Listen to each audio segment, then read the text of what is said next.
Hello दोस्तों, आप सभी लोगों का एक बार फिर से और आखिरी बार स्वागत करती हूँ जुडिशरी बाय पीडब्ल्यू के इस अमेजिंग प्लेटफॉर्म पे। दोस्तों आखिरी बार इसलिए क्योंकि कॉन्स्टिट्यूशन ऑफ इंडिया की सीरीज एंड हो रही है इस लेक्चर के साथ। और आप लोगों के अगर कोई भी कंसर्न्स या डाउट्स हैं आप लोग कमेंट सेक्शन में ज़रूर पूछ सकते हैं, बता सकते हैं। और इसी लेक्चर के बाद से फिर आप लोगों को लगातार प्रयास करना है कि आप ज़्यादा से ज़्यादा रिविजन करिए जो कुछ भी आपने पढ़ा है, ताकि दिमाग में रिटेन रहे। और लास्ट सेशन में दोस्तों हम अमेंडमेंट पढ़ने वाले हैं। All the important topics we have already covered, amendment हमारा बच रहा है। तो अमेंडमेंट जैसा कि हम सब जानते हैं आर्टिकल 368 के अंदर दिया है। आज का सेशन हम लोग फोकस करने वाले हैं जो प्रोसीजर ऑफ अमेंडमेंट होता है और किस तरह से हम यूएस के मॉडल से डिफर करते हैं, यूके के मॉडल से डिफर करते हैं। We will be understanding. बहुत ही ब्रीफ सेशन हमारा होने वाला है।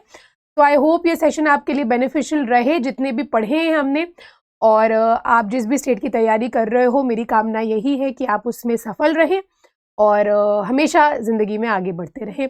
So without any further ado let us just begin. I hope मेरी ऑडियो वीडियो आप लोगों को क्लियरली आ रही है। वी आर कवरिंग अमेंडमेंट दोस्तों। पार्ट 20 में दिया गया है अमेंडमेंट का जो कॉन्सेप्ट है उसको हम लोग देखेंगे। सबसे पहली बात आपको बता दें, अमेंडमेंट जो है, जिस तरह से जो कॉन्स्टिट्यूशंस हैं, जैसे कि रिटन कॉन्स्टिट्यूशंस की अगर हम लोग बात करते हैं, इंडिया में भी अमेंडमेंट का तरीका दिया गया है। और बेसिकली अमेंडमेंट करने का जो नीड होती है, क्या ज़रूरत पड़ती है किसी संविधान को अमेंड करने की या उसमें संशोधन करने की, बेसिक नीड ये होती है कि जो नीड्स है, सोसाइटी की नीड एवर इवॉल्विंग है, चेंज होती रहती है। तो उस चेंज से मीटअप करने के लिए हम संविधान में संशोधन करते हैं। जैसे कि हमने जीएसटी ऐड किया, तो GST was the need of the time, need of the hour, तो उसको हमने संवैधानिक संशोधन करके ऐड कर लिया। तो इसी तरह से आर्टिकल 368 पार्ट 20 में ये पावर पार्लियामेंट की डील करता है, the power of the parliament to deal with the amendment procedure. अच्छा, ये क्या कहता है कि पार्लियामेंट जो है वो सोल अथॉरिटी है। पार्लियामेंट अमेंडमेंट कर सकती है अपने कॉन्स्टिट्यूएंट पावर में। तो कॉन्स्टिट्यूएंट असेंबली जब बनाई गई थी तो उसने कॉन्स्टिट्यूएंट असेंबली की जगह पे आज पार्लियामेंट है ना दोस्तों, तो अपनी कॉन्स्टिट्यूएंट पावर में अमेंडमेंट करती है। किस तरीके से करती है? चाहे तो पार्लियामेंट कोई प्रोविजन को ऐड कर सकती है, कोई प्रोविजन में हेरफेर कर सकती है, वेरिएशन कर सकती है, और साथ ही चाहे तो किसी भी प्रोविजन को रिपील भी कर सकती है in accordance with the procedure which is been laid down for the purpose of amendment article 360। इसके बाद दोस्तों हम इंडियन कॉन्स्टिट्यूशन के अंदर एक यूनिक फीचर को ले डाउन करते हैं। जैसा कि हम सब जानते हैं, कॉन्स्टिट्यूशन, ओल्डेस्ट कॉन्स्टिट्यूशन का जो कॉन्सेप्ट है वो हमने यूएसए से अडॉप्ट किया। यूएसए से हमने वो कॉन्सेप्ट लिया। और अनरिटन कॉन्स्टिट्यूशन ब्रिटेन का है। तो बट ऑब्वियस सी बात है, यूएस का क्योंकि ओल्डेस्ट कॉन्स्टिट्यूशन है, इसीलिए उसको अमेंड करने का जो प्रोसीजर है बहुत डिफिकल्ट है दोस्तों। यूएस के कॉन्स्टिट्यूशन को you can not amend it easily. वहीं पे ब्रिटेन क्योंकि प्रेसिडेंट से गवर्न होता है, लॉ कॉन्स्टिट्यूशन तो वहां पे है बट कोई फॉर्मुलेटेड नहीं है, कोई सेट रूल्स नहीं है ब्रिटेन में। तो इसीलिए इंडिया यूनिक कैसे है कि हमने रिजिडिटी और फ्लेक्सिबिलिटी के बीच का एक रास्ता अपनाया, यानी कि हम यूएस की तरह रिजिड भी नहीं है और हम ब्रिटेन की तरह फ्लेक्सिबल भी नहीं है। We have a unique blend of rigidity and flexibility. ठीक है, तो जितना ब्रिटेन में इजी है उतना इंडिया में इजी नहीं है, और जितना डिफिकल्ट यूएसए में उतना डिफिकल्ट इंडिया में नहीं है। तो नाइदर फ्लेक्सिबल नॉर सो रिजिड, और हम उन दोनों का एक सिंथेसिस है, एक यूनिक फीचर ये इंडियन कॉन्स्टिट्यूशन का है। एक बीच का रास्ता हमने अपनाया। दोस्तों सवाल ये उठता है कि क्या पार्लियामेंट की अमेंड करने की पावर पे कोई रोक नहीं है? क्या कॉन्स्टिट्यूशन को अमेंड पार्लियामेंट XYZ किसी भी रीजन से कर सकती है? दोस्तों इस सवाल का जवाब फिक्स कर दिया गया, सेट कर दिया गया केशवानंद भारती 1973 के जजमेंट के बाद से। तो whether there is no restriction और limitation on the power of Parliament, नहीं, there is a restriction on the power of the Parliament. Parliament चाहे तो पूरे संविधान को अमेंड करे, बट वो संविधान के उस मूल ढांचे को अमेंड नहीं कर सकती जिसके ऊपर संविधान खड़ा है। अब मान के चलिए कोई बिल्डिंग है, बिल्डिंग के पिलर्स को आप हटा दीजिए तो बिल्डिंग का क्या अस्तित्व रह जाएगा? कुछ नहीं, जीरो है। उसी तरह से सुप्रीम कोर्ट का कहना ये था कि अगर आप बेसिक स्ट्रक्चर, यानी कि वो पिलर्स जिस पे संविधान खड़ा है, अगर आप उन्हीं को हैम्पर कर रहे हो, उन्हीं को चेंज कर रहे हो, उन्हीं को हटा रहे हो, तो the constitution will fall to the ground. इसीलिए आप बेसिक स्ट्रक्चर को नहीं टच कर सकते। पार्लियामेंट चाहे तो जो अमेंडमेंट करना चाहे कर सकती है। Now we will go step by step, सारे केसेस हम लोग आज के सेशन में कवर कर लेंगे, starting from Shankari Prasad till Keshavananda Bharati, so that picture will be clear in your mind. चलिए, इसके अलावा दोस्तों आपको बताना चाहूंगी प्रोसीजर फॉर अमेंडमेंट। अमेंडमेंट का क्या प्रोसीजर कॉन्स्टिट्यूशन के अंदर ले डाउन है ये भी मैं आपको बता दूंगी। अच्छा, ये प्रोसीजर जो है आपको आर्टिकल 368 के अंदर ही देखने को मिल जाएगा। तो प्रोसीजर की बात करते हैं। सबसे पहले जो कॉन्स्टिट्यूशनल अमेंडमेंट है ये सिर्फ और सिर्फ इनिशिएट कर सकते हैं आप सिर्फ और सिर्फ with the help of a bill. उसके उस पर्पस के लिए आप कॉन्स्टिट्यूशनल अमेंडमेंट बिल आप पास करेंगे। ये जो है ये either house of the parliament में होगा, स्टेट लेजिस्लेचर्स में ये पास नहीं किया जा सकता। ठीक है, तो either house of the parliament में आप कॉन्स्टिट्यूशनल अमेंडमेंट बिल लेके गए। अच्छा, ये जो बिल है कॉन्स्टिट्यूशनल अमेंडमेंट बिल, ये एक मिनिस्टर भी इंट्रोड्यूस कर सकता है, चाहे तो कोई प्राइवेट मेंबर यानी कि जो कोई डिपार्टमेंट होल्ड नहीं कर रहा है वो भी इस बिल को इंट्रोड्यूस कर सकता है। और इसके लिए प्रायर जो प्रेसिडेंट की परमिशन है इसकी रिक्वायरमेंट दोस्तों नहीं होती है। अच्छा, अब इसके बाद क्या प्रोसीजर है? इसके बाद ये जो बिल है जो पास किया गया है, यानी कि लोकसभा में भी पास किया जा सकता है, राज्यसभा में भी पास किया जा सकता है, लेकिन ये जो बिल है जब पास किया जा रहा है ईच हाउस में दोस्तों, ईच हाउस में एक स्पेशल मेजॉरिटी के माध्यम से इसको पास किया जाएगा। यानी कि the bill must be passed in each house by a special majority, that is a majority more than 50% of the total membership of the house, और उसके साथ ही साथ 2/3 of the members of the house present and voting. तो दोनों ही houses में ये bill इस तरह से पास किया जाएगा। किस तरह से? एक स्पेशल मेजॉरिटी के माध्यम से, यानी कि 50% plus 2/3 of the members that are present and voting, दोनों हाउसेज से। ये बात होगी। इसके बाद दोस्तों each house must pass the bill separately, ये क्लॉज है, बहुत जरूरी क्लॉज है। अगर मान के चलिए संवैधानिक संशोधन से रिलेटेड कोई बिल इंट्रोड्यूस किया गया और अगर दोनों हाउसेस को विवाद है उस बिल पे, both the houses are having a disagreement between regarding the bill, between the two houses there is a disagreement, तो कॉन्स्टिट्यूशनल अमेंडमेंट बिल की जब हम भी बात करते हैं तो वहां पे जॉइंट सिटिंग का कोई प्रोविजन नहीं दिया गया है कि कॉन्स्टिट्यूशनल अमेंडमेंट बिल है और अगर उस पर कोई डिसएग्रीमेंट हो रहा है तो आप संवैधानिक अमेंडमेंट बिल से रिलेटेड एक जॉइंट सिटिंग बुलवा लीजिए, नहीं अलाउड है ये। तो the joint sitting of to houses is not permissible for the purpose of deliberation, यानी कि उसके ऊपर डिस्कशन किया जाए, नहीं दोस्तों, ये अलाउड नहीं है। ठीक बात है। इसके बाद अब ध्यान दीजिएगा कि हमने स्पेशल मेजॉरिटी की बात करी 50% प्लस 2/3। अगर कोई फेडरल प्रोविजंस कैसे होते हैं?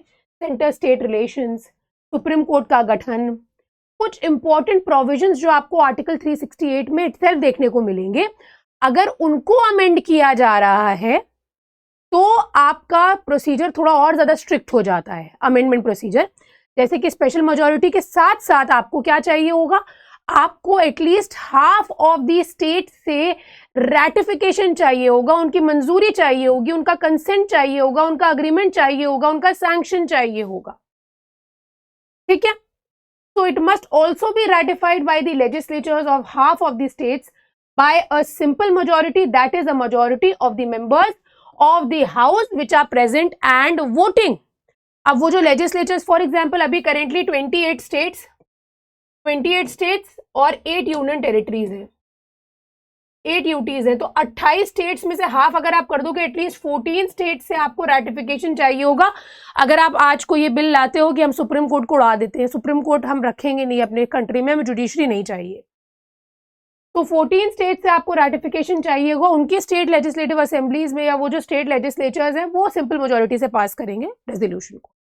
आगे आइए, अब जैसे ही दोनों हाउसेज ऑफ पार्लियामेंट से पास हो गया bill and ratified by the state legislatures, जहां पे जरूरत है रैटिफिकेशन की, तो बिल प्रेसिडेंशियल असेंट के लिए प्रेजेंट किया जाता है। और दोस्तों जैसे ही प्रेसिडेंशियल असेंट मिल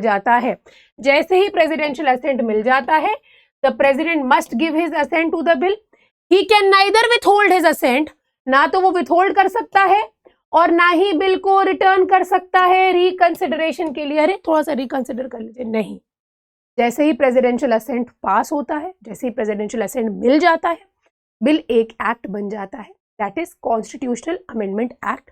और संविधान अकॉर्डिंगली उस एक्ट के टर्म्स एंड कंडीशंस के अकॉर्डिंग अमेंडेड माना जाता है। तो ये तो बात हो गई दोस्तों पूरे प्रोसीजर की।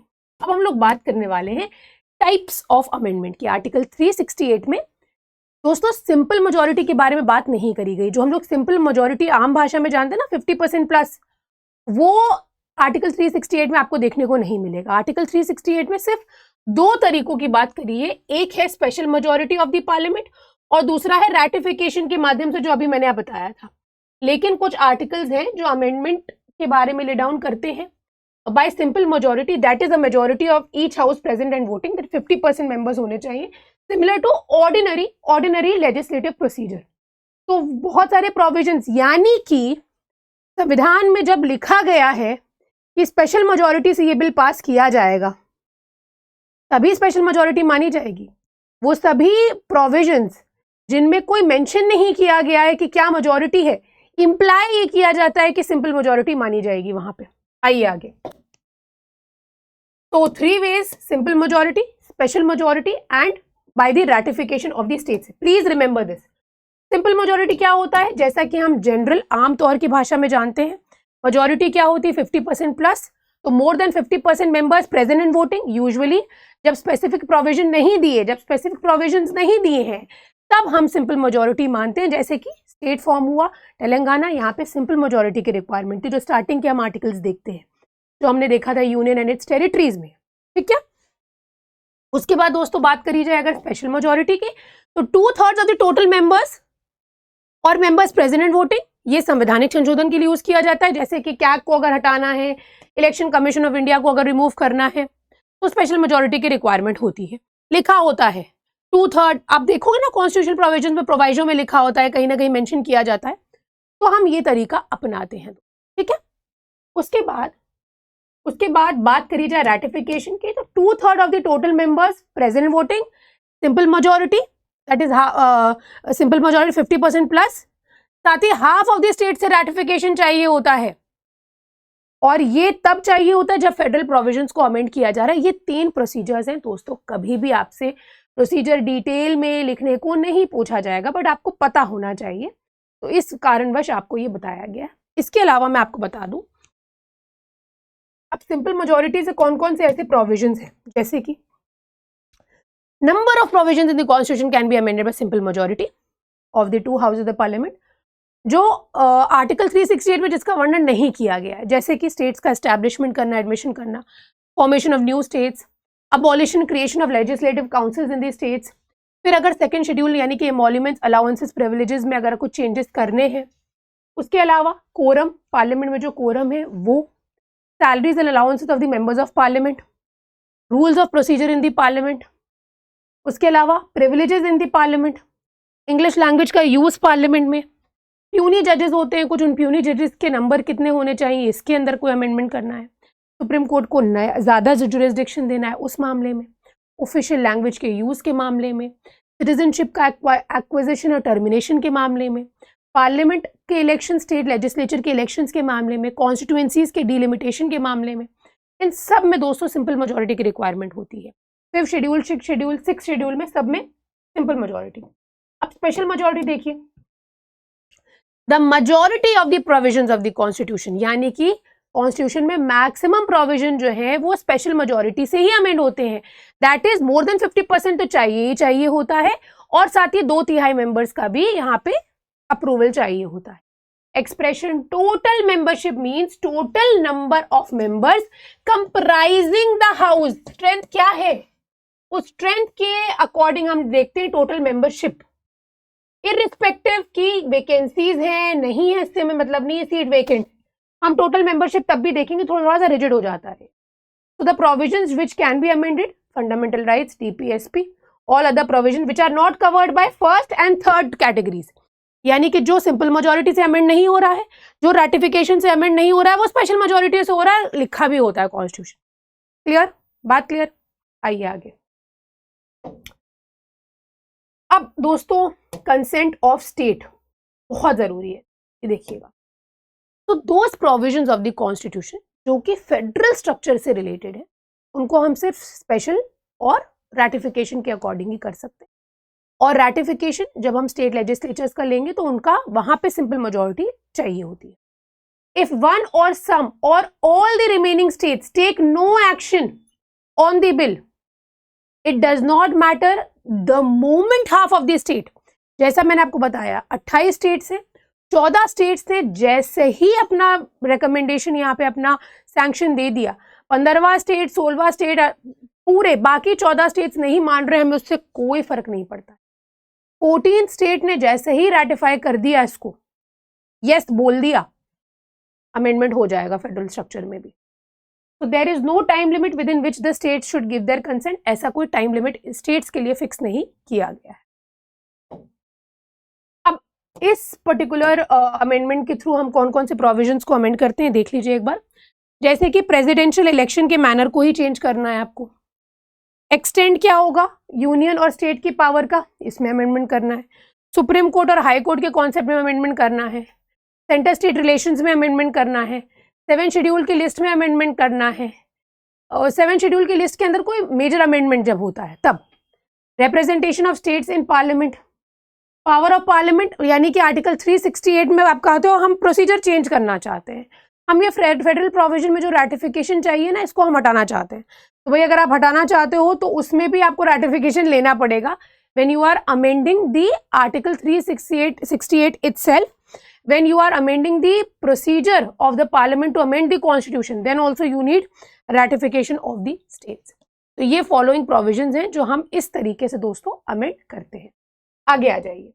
अब हम लोग वो 4 इंपॉर्टेंट केसेस दोस्तों डिस्कस करेंगे जो आपके एग्जाम पॉइंट ऑफ व्यू से बहुत इंपॉर्टेंट है। तो 1951 का शंकरी प्रसाद का केस, 1954 का सज्जन सिंह का केस, 1967 का आईसी गोलकनाथ का केस और फाइनली 1973 का केशवानंद भारती केस। शंकरी प्रसाद और सज्जन सिंह में मोर और लेस सिमिलर चीजें ही कही गई थी, यानी कि एक तरह से सज्जन सिंह ने शंकरी प्रसाद को अपहेल्ड किया था। चेंज पिक्चर हुई थी आईसी गोलकनाथ में। आईसी गोलकनाथ में पूरा वक्त बदल दिया था, जज्बात बदल दिए थे, पूरी तरह से पिक्चर ही चेंज कर दी थी। और केशवानंद भारती में फिर आज तक की जो सेट है, मतलब हम ये कह सकते हैं कि ये वो केस है जिसने हमारे मूल अधिकारों को आज भी जिंदा रखा है।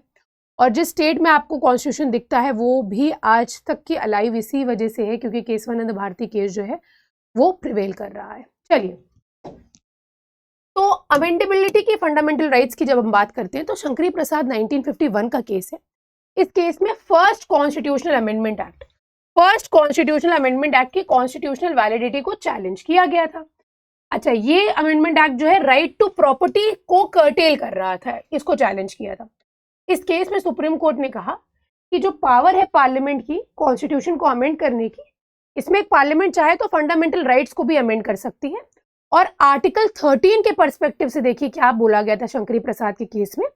इन्होंने कहा था कि जो वर्ड लॉ है आर्टिकल 13 में जो वर्ड लॉ है, इसमें ऑर्डिनरी लॉज आते हैं, कॉन्स्टिट्यूशनल अमेंडमेंट एक्ट नहीं आते हैं, कॉन्स्टिट्यूएंट लॉज नहीं आते हैं। यानी कि अगर किसी चीज को आप लॉ की कैटेगरी से बाहर रख रहे हो, इसका मतलब उसका जुडिशियल रिव्यू नहीं हो सकता है। यही तो एम है डिक्लेयर करने का कि संवैधानिक संशोधन का जुडिशियल रिव्यू नहीं हो सकता है। तो आप इसको लॉ की कैटेगरी में मत डील करिए जो आर्टिकल 13 में डिफाइंड है। Law includes rules, regulations, bylaws etcetera. तो इस केस में ये भी कहा गया कि आर्टिकल 13 में जो वर्ड लॉ है ये ऑर्डिनरी लॉज की बात कर रहा है, इसमें कॉन्स्टिट्यूशनल अमेंडमेंट नहीं आते हैं।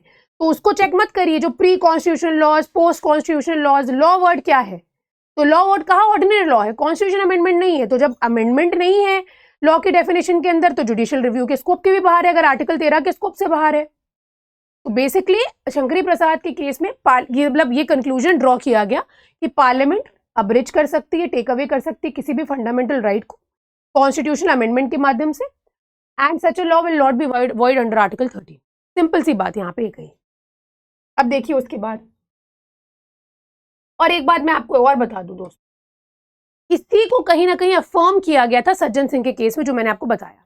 तो शंकरी प्रसाद को एक तरह से फॉलो करा गया सज्जन सिंह के केस में। वक्त बदला आईसी गोलकनाथ में। इन गोलकनाथ केस 1967 11 जजेस की बेंच थी। सुप्रीम कोर्ट ने क्या कहा, सुप्रीम कोर्ट ने अपने अर्लियर स्टैंड को जो शंकरी सज्जन में कहा था उन्होंने, उसको उन्होंने चेंज करा या रिवर्स ही कर दिया एक तरह से। इसमें क्या हुआ था दोस्तों, 7th कॉन्स्टिट्यूशनल अमेंडमेंट एक्ट की वैलिडिटी को चैलेंज किया गया था, जिसने कुछ एक्ट्स डाल दिए थे 9 शेड्यूल में। मतलब 9 शेड्यूल वाज अ पूल जहां पे जो डालोगे वो जुडिशियल रिव्यू के बाहर है। 9 शेड्यूल में डाल दो जुडिशियल रिव्यू के बाहर है, 9 शेड्यूल में डाल दो जुडिशरी रिव्यू नहीं कर सकती। कुछ एक्ट्स जो डाले गए थे 7 शेड्यूल के माध्यम से, उनको चैलेंज किया गया। इस केस में सुप्रीम कोर्ट ने कहा कि फंडामेंटल राइट्स ट्रांसेंडेंटल हैं, इम्यूटेबल हैं, यानी कि यहाँ पे हैं, आप यहाँ पे हो, फंडामेंटल राइट्स यहाँ पे हैं, आप जो कोई भी अथॉरिटी हो बट आप फंडामेंटल राइट्स के नीचे हो, वो इम्यून है और पार्लियामेंट उनको ना तो अब्रिज कर सकती है ना ही टेक अवे कर सकती है। और कहा अच्छा ये पिक्चर थोड़ी चेंज करिए। आर्टिकल 13 के पर्सपेक्टिव से आईसी गोलकनाथ के केस में कह दिया, a constitutional amendment act is also law in article 13। Constitutional amendment act law की कैटेगरी या लॉ की डेफिनेशन में आ रहा है, और अगर फंडामेंटल राइट्स को टच करोगे या कॉन्स्टिट्यूशन के किसी भी इंपॉर्टेंट प्रोविजन को आप टच करोगे तो हम उसका जुडिशियल रिव्यू करेंगे। क्यों? क्योंकि लॉ कॉन्स्टिट्यूशनल अमेंडमेंट एक्ट या कॉन्स्टिट्यूशनल अमेंडमेंट लॉ भी लॉ के डेफिनेशन में आ रहा है। तो whatever was said in संकरीज case, it has been reversed in I C Golaknath case. 11 जजेस बेंच थी। अब इसको फिर से बहुत सारी चीजें चैलेंज करी गई थी। केसवानंद भारती केस 13 जजेस बेंच थी, माइंड यू गाइस, 7-6 की मेजोरिटी से पास किया गया था। बहुत सारे जो जजेस थे जो डिसफेवर कर रहे थे इस जजमेंट को, उनको सरकार ने फेवर भी किया था क्योंकि जजमेंट पूरा सरकार के अगेंस्ट था। तो there is a constant tussle as we all know between the judiciary and parliament. अब पार्लियामेंट ने क्या किया दोस्तों, गोलकनाथ के केस के बाद पार्लियामेंट ने 24th अमेंडमेंट एक्ट पास किया। अच्छा 25th भी पास किया गया था 1971 में ही। इस अमेंडमेंट ने आर्टिकल 13 और आर्टिकल 368 को अमेंड कर दिया। Article 13 and Article 368 was amended by the 24th Constitutional Amendment Act, which said it declared that the Parliament has the power. It declared that the Parliament has the power to abridge or take away any of the fundamental rights under Article 368, and such an act will not be law under the meaning of Article 30. क्या करा, restrict कर दिया। IC Golaknath के बाद हजम नहीं हुआ parliament को। अच्छा IC Golaknath was also very cold, मतलब आईसी गोलकनाथ का केस बहुत ही ज्यादा ऐसा था कि इन योर फेस था, it was very very rigid. तो केसवानंद भारती केस में एक अप्रोच तो आया सुप्रीम कोर्ट का, बट बहुत ही इस तरह से था, इट लाइक अ मीठी छुरी, लाइक आप जो कह रहे हो नहीं वो तो बिल्कुल ठीक है, यानी कि पार्लियामेंट के पास तो पूरी पावर है अमेंडमेंट करने की, लेकिन स्ट्रक्चर को टच मत करो।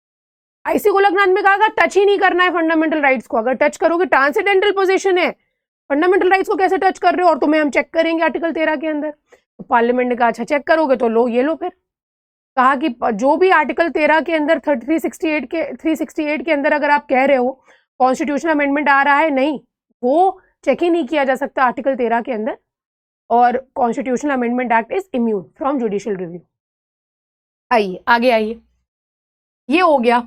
अब उसके बाद देखिए केसवानंद भारती केस 13 जजेस की बेंच थी, और गोलकनाथ के केस में जो कहा गया एक तरह से सुप्रीम कोर्ट ने ओवररूल किया। ये बात ध्यान रखिएगा, क्यों? क्योंकि गोलकनाथ के केस में क्या कहा, गोलकनाथ के केस में कहा parliament can not amend fundamental rights, और केसवानंद भारती केस में कहा गया no, parliament can amend fundamental rights, parliament can amend the entire constitution, but parliament can not abridge or violate the basic structure of the constitution. 24th Constitutional Amendment Act की validity को इसमें upheld कर दिया गया। कहा parliament is empowered to take away any of the fundamental rights, at the same time it laid down a rule that is the basic structure doctrine. It ruled that the constituent power of the parliament under Article 368 does not enable it to alter the basic structure of the constitution. This means that the parliament cannot abridge or take away a fundamental right that forms the part of a basic. नहीं, parliament है, parliament चाहे तो पूरे संविधान को amend करे, क्या दिक्कत है, बट आप बेसिक स्ट्रक्चर को टच मत। तो where IC Golaknath was so rigid, Kesavananda Bharati case में एक डिफरेंट अप्रोच। 7-6 की मेजोरिटी थी, 6 जजेस डिसेंटिंग थे, नहीं मान रहे थे। चलिए आगे आ जाइएगा। अब देखिए क्या हुआ, अब ये जजमेंट आ गया, Parliament reacted to this judicially innovated doctrine of basic structure by enacting the 42nd Amendment Act. This act amended Article 368 and declared there is no limitation on the constituent power of the Parliament and no amendment can be questioned. क्या किया? Keshavananda Bharati case के बाद parliament को again हजम नहीं हुआ, जैसे IC Golaknath के बाद नहीं हजम हुआ था। तो पार्लियामेंट ने क्या किया? 42वां संशोधन जो मिनी कॉन्स्टिट्यूशन कहा जाता है वो पास किया था। उसमें इन्होंने आर्टिकल 368 को भी अमेंड किया था। कहा कि पार्लियामेंट की कॉन्स्टिट्यूएंट पावर पे कोई लिमिटेशन नहीं है जो आप बेसिक स्ट्रक्चर कह रहे हो, और कोई भी अमेंडमेंट अगर हो रहा है तो उसको किसी कोर्ट ऑफ लॉ में आप चेक नहीं कर सकते, चाहे वो फंडामेंटल राइट कोई क्यों ना अमेंड कर रहा हो। ये ऐड किया, आर्टिकल 368 में प्रोविजन ऐड किया। हाउएवर सुप्रीम कोर्ट ने इस प्रोविजन को इनवैलिडेट कर दिया था मिनर्वा मिल्स के केस में 1980 का जो जजमेंट, क्योंकि ये जुडिशियल रिव्यू को एक्सक्लूड कर रहा था, और जुडिशियल रिव्यू क्योंकि हमारे कॉन्स्टिट्यूशन का बेसिक स्ट्रक्चर हो चुका था, बेसिक फीचर हो चुका था। फिर दोस्तों एक और केस आया, वामन राव का केस, 1981 का केस है ये। इसमें सुप्रीम कोर्ट ने क्या किया? Adhere to the doctrine of basic structure and further clarified that it would apply to constitutional amendments enacted after 24th April 1973, that is the date of judgment in Keshavananda Bharati case. याद रखिएगा इस चीज को, ये बहुत जरूरी है। तो वामन राव के केस में क्या हुआ? सुप्रीम कोर्ट ने बेसिक स्ट्रक्चर को वापस से उस पर स्टिक ऑन किया और फर्दर क्लैरिफाई किया कि जो पहले हुआ है उस पर नहीं, कि ये जो अप्लाई करेगा जो भी आफ्टर 24th अप्रैल अमेंडमेंट्स हो रहे हैं, that is the date of judgment of Keshavananda Bharati के। आइए, मिनर्वा मिल्स मैंने आपको बता दिया, में आर्टिकल 368 और 368 क्लॉज 4(5) को स्ट्रक डाउन किया गया था। 4 में 4 कह रहा था that no constitutional amendment shall be called in any court, और 5 कह रहा था there shall be no limitation on whatever constituent power of the parliament. इन दोनों को मिनर्वा मिल्स के केस में साइडलाइन कर दिया। दोस्तों मैं थोड़ा सा आपको एवोल्यूशन बताना चाहूंगी, क्विकली वी विल डिस्कस। देखिए, शुरुआत होती है कहानी शंकरी प्रसाद से केस से, 1965 सज्जन सिंह का केस, 4(5) के अराउंड। तो इस केस में क्या हुआ? Parliament can amend any part including fundamental rights under article 368। फिर आया गोलकनाथ का केस, कहा article 368 did not confer amending power to the parliament, fundamental rights को अमेंड करे, fundamental rights can not be amended by the parliament. फिर दोस्तों 1971 में क्या हुआ? 2 अमेंडमेंट एक्ट पास किए गए थे। 24th, जहां पे आपने ये चेंज किया कि the constitution amendment is not law, तो पार्लियामेंट कैन अमेंड इट। और 25th कॉन्स्टिट्यूशन अमेंडमेंट एक्ट में कुछ ना कुछ प्रॉपर्टी से रिलेटेड था, डीपीएसपी को प्रेसिडेंस दे रहे थे आप फंडामेंटल राइट्स के ऊपर, और जुडिशियल रिव्यू का स्कोप उठा लिया था आपने। जुडिशियल रिव्यू का स्कोप नहीं था article 3 for 39B and C, DPSP के 39B and C। Article 31C की बात हो रही है यहाँ पे, ये for those who all know it. 1972 में एक और अमेंडमेंट था, 29th अमेंडमेंट है। इसने क्या किया था? लैंड रिफॉर्म्स 9th शेड्यूल में डाल दिए थे, मैंने बताया आपको। फिर 1973 में सबको चैलेंज किया गया, कहा line of thought maintained and strengthened in the subsequent judgments like Minerva Mills, SR Bommai, IR कोहलोस केस, केशवानंद भारती केस में बेसिक स्ट्रक्चर की डॉक्ट्रिन को ले डाउन करके कहा कि 24th को तो कह दिया था ठीक है, कोई दिक्कत नहीं, 24th amendment act is constitutionally valid, कोई दिक्कत नहीं है, parliament can amend but can not amend the basic structure of the constitution. तो ये कुछ एवोल्यूशन है जो आज तक के दोस्तों, आप सोच लो 1973 के बाद से करीबन आप देखोगे इधर अराउंड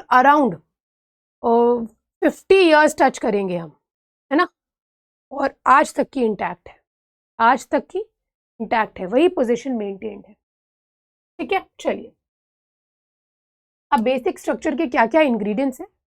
तो जो इंडिया के अंदर प्रेजेंट पोजीशन ये है कि पार्लियामेंट की पावर आर्टिकल 368 के अंदर बहुत वाइड है, फंडामेंटल राइट्स को भी अमेंड कर सकते हैं, और हुआ भी है। 21A हमने डाला, अमेंडमेंट हुआ कि नहीं हुआ? बहुत सारे ऐसे अमेंडमेंट्स हुए, 15, 16 भरा पड़ा है अमेंडमेंट से। बट सवाल ये उठता है, अगर वो प्रोविजन या वो कॉन्स्टिट्यूशनल अमेंडमेंट एक्ट हमारे संविधान को डिग्रेड कर रहा है, तो हम उसको जरूर इनवैलिडेट कर देंगे, सुप्रीम कोर्ट इनवैलिडेट कर देगा। लेकिन अगर वो अपग्रेड कर रहा है, हमारे कॉन्स्टिट्यूशन को बेटर कर रहा है, then there is nothing wrong in it. Supreme court is yet to define और क्लैरिफाई बेसिक स्ट्रक्चर होता क्या है, अभी तक की इसकी कोई मतलब कोई सेट रूल नहीं है। तो बेसिक स्ट्रक्चर के अंदर क्या होता है, ये हमें बहुत सारे जजमेंट्स ऐसे हैं उससे पता लगता है कि बेसिक स्ट्रक्चर के अंदर क्या क्या आता है। जैसे कि आज तक की इतनी सारी चीज़ें हमने बेसिक स्ट्रक्चर जो है वो डिक्लेयर कर दी है, जैसे supremacy of the constitution, sovereign democratic and Republican nature of Indian polity, secular character, separation of power, federal character, unity and integrity, welfare state, judicial review, freedom and dignity of the individual, parliamentary system, rule of law, यानी कि ये सब basic structure के अंदर है। उठाया basic structure, जब हम बेसिक स्ट्रक्चर डाल रहे हैं तो पार्लियामेंट उसको अमेंड नहीं कर सकते, उसको टच नहीं कर सकते, समझ रहे हो आप। फंडामेंटल राइट्स बेसिक स्ट्रक्चर के अंदर आते हैं, अमेंडमेंट करा जा सकता है बट बेटरमेंट, सही करने के लिए, अच्छा कर। So these all are the examples of basic structure, reasonableness, administrative law के अंदर हम लोग पढ़ते हैं, बहुत सारी चीजें आ गई हैं बेसिक स्ट्रक्चर के अंदर। और इसी के साथ दोस्तों टॉपिक तो हमारा एंड हो गया। प्रोविजन एक बार देख लीजिए, मैंने आपको बताया था ये parliament may in the exercise of its constituent power कर सकती है कैसे, addition variation repeal, addition variation repeal कैसे पास होगा, मैंने आपको प्रोसीजर बता दिया। ये आपका रैटिफिकेशन का प्रोविजन है, रैटिफिकेशन का क्लॉज है, ठीक। उसके बाद 4 और 5 इनवैलिडेट हो चुका है, बता दिया मैंने, ठीक। shall be called in any question and no limitation on the parliament's power, ठीक है।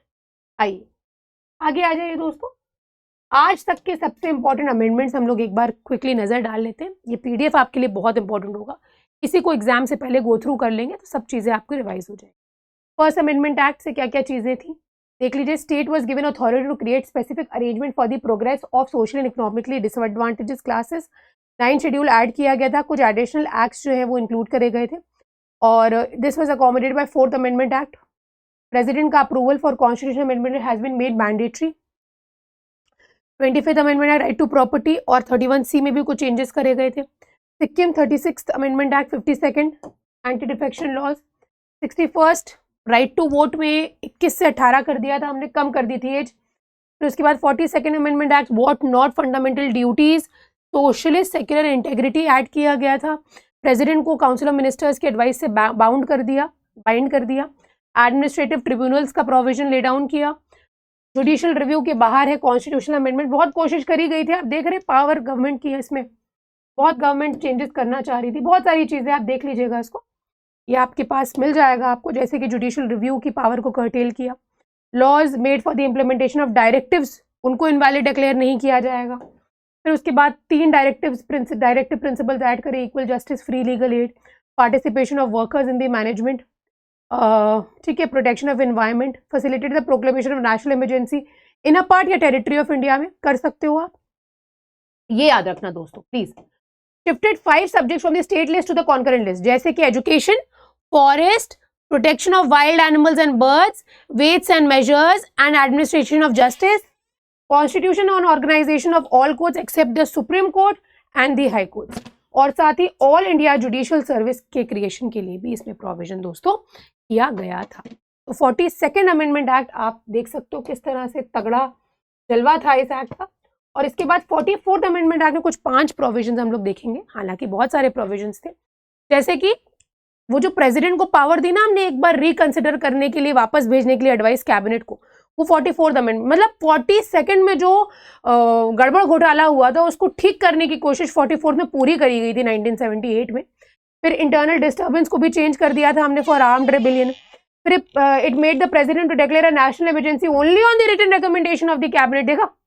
फिर राइट टू प्रॉपर्टी को डिलीट कर दिया हमने, उसको 300A में डाल दिया। फिर उसके बाद 20 और 21 हम उसको इमरजेंसी के टाइम पे भी वॉयलेट नहीं कर सकते क्योंकि दिक्कत आई लोगों को, एडीएम जबलपुर का केस है। तो ये था दोस्तों हमारी आज की कहानी। सवाल आपके लिए 2 हैं, बहुत ही धमाकेदार। पहला सवाल है, which of the following amendment act of the constitution provides for the appointment of one person as the governor of 2 or more states। दूसरा सवाल आपकी स्क्रीन के ऊपर आपको दिखेगा, वो है ये, which amendment act of the constitution has inserted Sindhi language in the 8th schedule, बताइएगा दोस्त, ठीक है। और मेंस के आपके 2 क्वेश्चन हैं, दो नहीं, इनफैक्ट मैं बहुत सारे क्वेश्चंस लाई हूँ। What is meant by the expression failure of constitution machinery, ये आपके इमरजेंसी के क्वेश्चन हैं दोनों। आर्टिकल 356 के प्रोविजन को एग्जामिन करना चाहते, this I have given you in the last session. यहाँ पे है ये, state the procedure according to which constitution of India can be amended, can the constitution be so amended as to destroy its basic features, explain with reference to the view of supreme court. BJS 1986 का सवाल है। ही सवालों को आपको देखना है, बार बार घिस दो अपने आप को। आरजेएस में देखो क्या पूछा गया, what is the procedure and limitation for amendment of Indian constitution, right note, power of parliament 24th 42nd amendment act के माध्यम से। बस अब जैसे बीजेएस में पूछा जाता है बार बार। बस दोस्तों, इसी के साथ हमारे आज की सेवा समाप्त है और बहुत मज़ा आया आप लोगों के साथ। ये पूरी जर्नी 24 लेक्चर्स हमारे रहे, जहाँ पे हमने संविधान को कवर करने की बहुत हद तक की कोशिश करी है। आपका काम दोस्तों ये है, मेरा काम मैंने कंप्लीट किया, आपका काम ये है कि आप लोग लगातार निरंतर प्रयास करते रहिए, रिविजन करते रहिए, मेंस के आंसर राइटिंग प्रैक्टिस करिए, क्योंकि जैसा कि हम सब जानते हैं that is the key for your success and this will only lead you with a good rank. और मेरी यही आपसे कामना है कि आप लोग मेहनत करिए और अपनी ज़िंदगी में आगे बढ़िए। जिस भी स्टेट की आप तैयारी कर रहे हैं वो आपको ज़रूर हासिल हो। इसी नोट पे दोस्तों आज का सेशन यहीं पे एंड करेंगे और ज़िंदगी बहुत बड़ी है, फिर मिलेंगे चलते चलते। Goodbye from my side.